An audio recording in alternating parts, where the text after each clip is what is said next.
तीसरा चरण भी अब समाप्त हो गया और लगभग आधा चुनाव भी संपन्न हो गया। ये 3 चरण ने स्पष्ट कर दिया कि जनादेश का मिजाज क्या है। ये मिजाज बताता है कि वर्तमान प्रधानमंत्री किस प्रकार से घबराहट में, चुनाव में जो बातें नहीं होती है उन बातों को भी कहने लगते हैं। कौन भैंस खोलकर ले जाएगा, कौन क्रिकेट टीम बनाएगा, कौन मंदिर में ताला लगाएगा,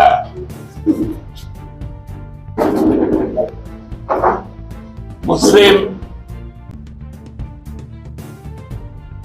शब्द लेकर बातें करना, ये सीधे तौर पे ये इशारा कर रहा है कि जनादेश इंडिया के पक्ष में है। इसका एक उदाहरण कल आप लोगों को चाईबासा और बसिया की जो जनसभा हुई उसमें स्पष्ट तौर पे दिख गया होगा। प्रधानमंत्री जी 2 दिन पहले जिस जगह पर चाईबासा में अपनी सभा को संबोधित करने का काम किया,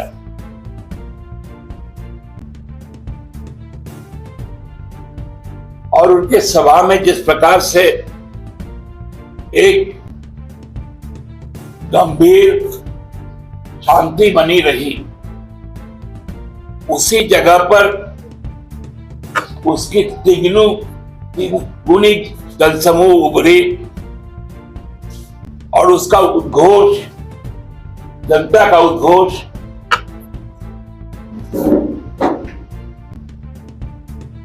जिस प्रकार से सकारात्मक तौर पे सामने आया, और फिर बसिया में जो जयकारे लगे, वो स्पष्ट बता देता है कि झारखंड की तस्वीर क्या है। जहां प्रधानमंत्री जी हिंदू मुसलमान कर रहे, वहां उनके जो छुटभइये नेता सब है, वह अपने नेता को बरगलाने के लिए टोपी पहनाना शुरू कर दिया।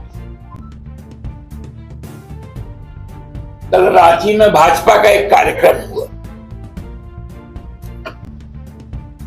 आप लोगों ने उस कार्यक्रम को भी देखा। यहां टोपी पहनाया गया, धर्मांतरण की बात करने वाले उरांव को, महतो को, मुंडा को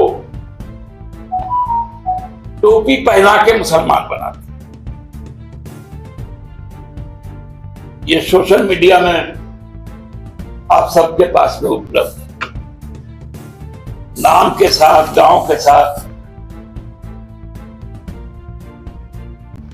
तो ये स्थिति है।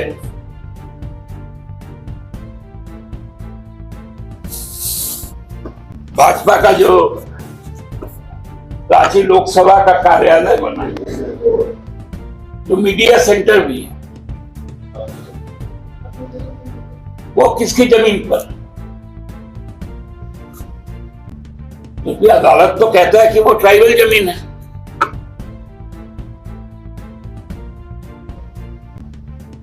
तो ट्राइबल की जमीन लूट, मुसलमानों के खिलाफ ही अलगार,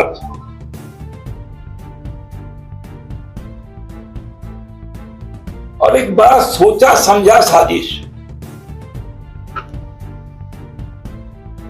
आप लोगों ने देखा होगा कि कल हज का रूटीन जारी हुआ 7 तारीख, और और कहा गया कि 10 तारीख को आपका फ्लाइट है, और एक दिन का अंतराल दिया गया 8 तारीख आज, और 9 को सबको रिपोर्टिंग कर कलकत्ता। हम आप सब जानते हैं हज के पहले जो भी हमारे भी बहुत सारे मित्र हज करके आए, जाने के पहले अपने नाते रिश्तेदार मित्र से मिलते हैं। एक परंपरा है कि उनके व्यवहार में कोई चूक हो गई तो वो माफी मांगते हैं और फिर हमारे लिए दुआ भी करते हैं। वो वक्त भी नहीं गया। दूसरा, जो भी जाते हैं वहां पर हज करने, हम सब जानते हैं ये स्थापित परंपरा है कि उनको एयरपोर्ट तक छोड़ने के लिए एक आदमी के पीछे लगभग 5 से 10 आदमी रहते। एक दिन में किनका रिजर्वेशन हो पाएगा कलकत्ता तक?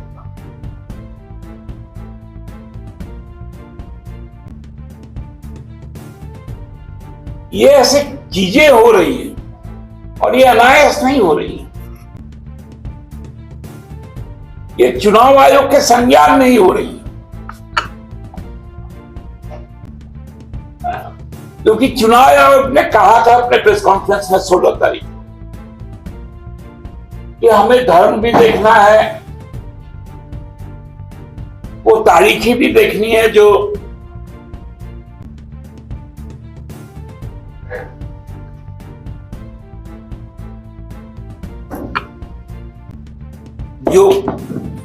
पर्व त्योहार है।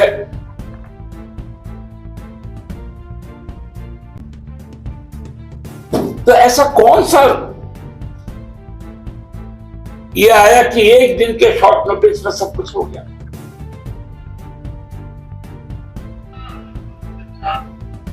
कितने लोग अपने वोटिंग अधिकार से वंचित हो जाए, क्योंकि हमारे यहां 13 तारीख को पहला देश का चुनाव है। 11 को प्रचार बंद हो जाना।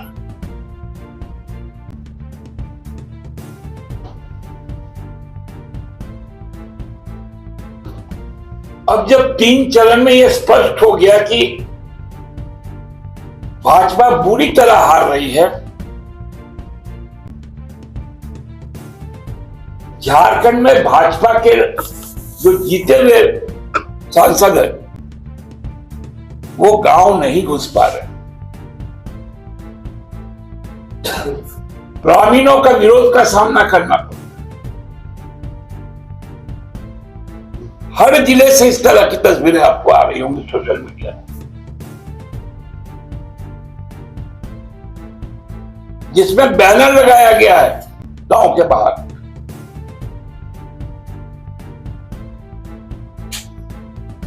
प्रत्याशी जाते हैं, सांसद जाते हैं तो उन्हें घुसने से मना कर दिया जाता है कि तुम फिर से ठगने आए।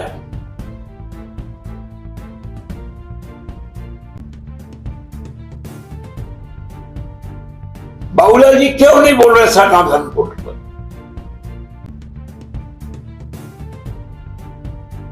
क्यों ऐसी भाषाएं बोल रही हैं जिससे समाज में बीज खोलने का काम कर रहे हैं?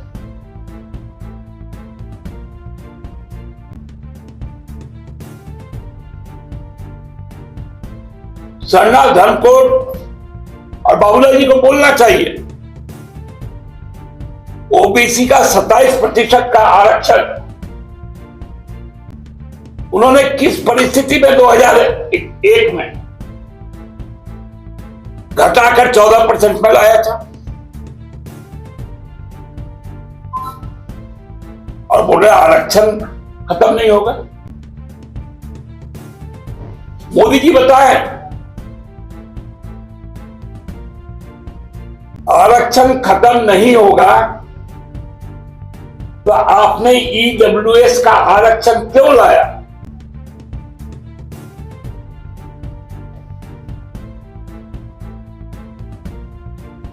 आपने ईडब्ल्यूएस का आरक्षण लाकर क्या एसटी, एससी, ओबीसी का आरक्षण पर प्रहार नहीं किया?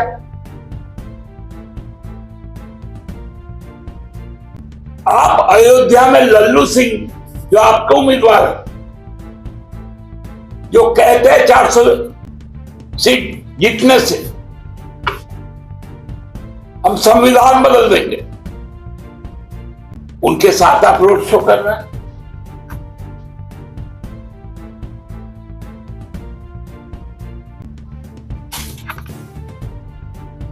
आपके नेतागण जिस क्षत्रिय समाज के अस्मिता पर हमला करता है, आप उसको अपना उम्मीदवार बनाते हैं।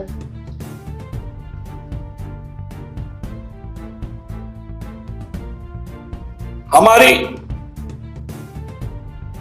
बेटियां जो ओलंपिक से मेडल लेकर आती हैं, उनके साथ ही अनाचार करने वाले व्यक्ति के बेटे को आप टिकट देते हैं।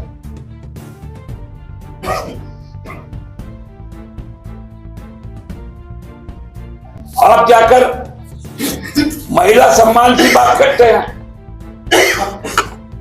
और प्रज्वल रेवन्ना के लिए वोट मांगते हैं।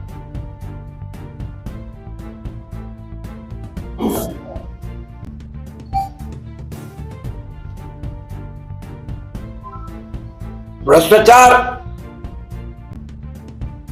की बात आप करते हैं और खोज खोज कर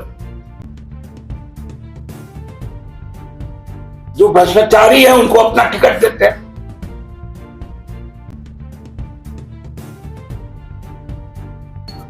ये तीनों चरण ने साफ कर दिया है कि मैंडेट क्या है।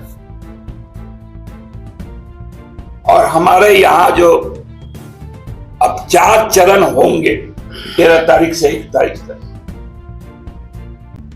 वो भी तय करेगा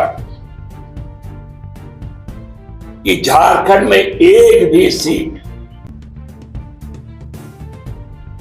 भारतीय जनता पार्टी या उसके सहयोगी को नहीं मिलेगा। लोगों ने माना है और इस बात को ठाना भी। धन्यवाद। देखिए कहां से लोगों का आंख है हमको समझ में नहीं आता। इतने गंदे विचार के ये लोग हैं, अमित मालवीय जैसे लोग, निकृष्टतम मानसिकता है। आप पूरे मंच को, आपके बीच में आज जितने वीडियो जर्नलिस्ट हैं वो कल भी रहे होंगे वहां पर। उस मंच का जो बनावट था उसमें जो बैठे हुए लोग थे, जब पहला भाषण देकर आते हैं अपने जगह पर बैठते हैं, उसके बाद राहुल जी बैठे थे।